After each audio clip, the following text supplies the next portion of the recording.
The wedding in Cana was a vibrant affair, a celebration of life and love unfolding under the starlit Judean sky.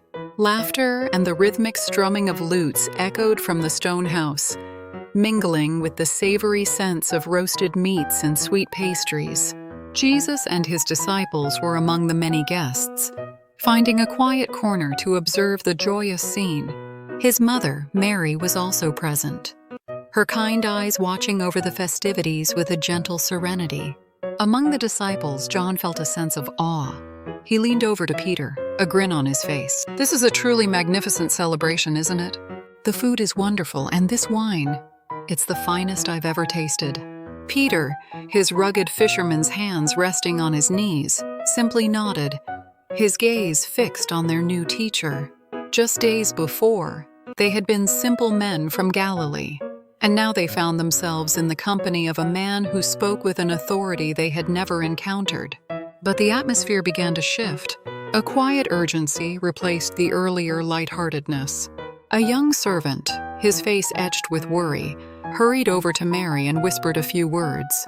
Mary's expression remained calm, yet her eyes immediately sought out Jesus across the crowded room. He saw her silent plea and approached her. "Mother, they have no more wine," she said, her voice a low and steady murmur. The news was more than just a logistical problem. It was a social catastrophe that could bring great shame to the newlywed couple. Jesus, however, did not show any signs of distress. He looked at his mother and replied, "Woman, what does this have to do with me? My time has not yet come." His words were not a refusal, but a deeper statement about the timing and nature of his mission. Mary understood. She turned to the servants and, with an unshakable faith, instructed them, "Do whatever he tells you." The servants, though bewildered, trusted her. Jesus then pointed to 6 large stone jars, the kind used for the Jewish purification rites. "Fill the jars with water," he commanded. The servants quickly set to work, carrying heavy buckets from the well, their arms aching as they filled the massive vessels to the very brim. They could feel the weight of the moment, though they couldn't comprehend its purpose. When the jars were full, Jesus gave his second, more astonishing command. "Now draw some out and take it to the master of the feast." With a leap of faith, one servant scooped a portion from the top of a jar and carried it to the master of the feast. The elderly man, a seasoned connoisseur, brought the cup to his lips. His eyes widened instantly. The aroma was rich and complex, and the taste was a revelation.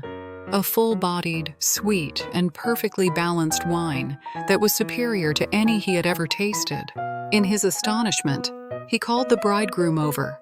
"Everyone serves the good wine first, and when the guests have had enough, then the inferior wine is brought out. But you have saved the best until now." The bridegroom was dumbfounded, for he had no idea of the crisis that had been averted or the miracle that had been performed. Only the servants who had drawn the water knew the secret. This humble event, this quiet act of grace, was Jesus' first sign. It was not a display of power for power's sake, but a demonstration of his compassion and divine nature in the most human of settings.